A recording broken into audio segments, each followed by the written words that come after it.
सज्जनों ते बेलियो cricket ground च पहुंचे आपां। पिंड दा क्रिकेट ग्राउंड आ। क्रिकेट मैच हो रहा डबल विकेट फाइनल हो रहा इहदा।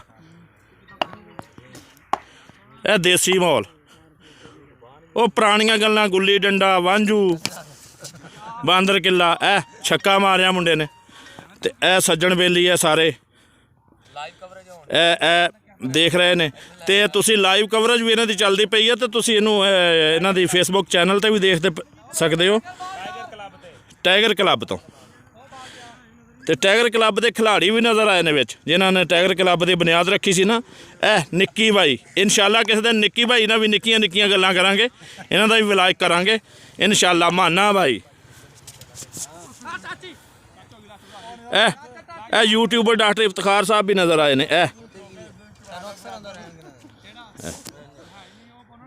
सज्जनों तो मित्रों तो बेलियो तुसी देखते पे हो doctor Iftikhar Hussain official YouTube channel. इन्हू सबसक्राइब भी करो तो लाइक भी करो।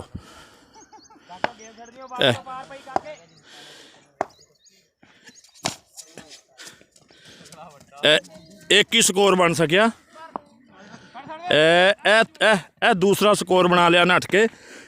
तुहानू दसदे चलना सज्जनों ये ग्राउंड की खसूसियत ये है तो एवं देसी जिहा ग्राउंड लेकिन इत्थों पंजाब दे विच पाकिस्तान च 2 जवान फरकान शाह ते विकास भाई इत्थों ही इन्हां टिब्बियां चों खेल के अंडर 19 के ट्रायल दे के आए ने तो इंशाल्लाह वो सिलेक्ट भी हो जाएंगे।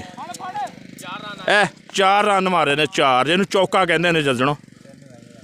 बाकी जितने वास्ते सिर्फ 3 स्कोर रह गए ने। 1 बाल ते 3 स्कोर जिन्हों कहते ना मैच फस गया ये फस गया सज्जनों मैच। राजू हुण ते बीट करावे तेरी गल बनदी फरूक छक्का लावे ते बनदी भज भुज के नहीं बनदी।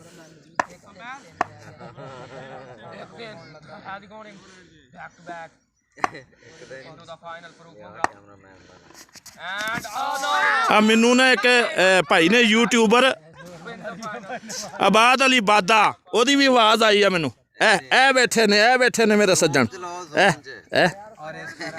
बैठे ने मेरे सज्जन। माना भी बहुत मशहूर टिकटाकर आ माना भाई।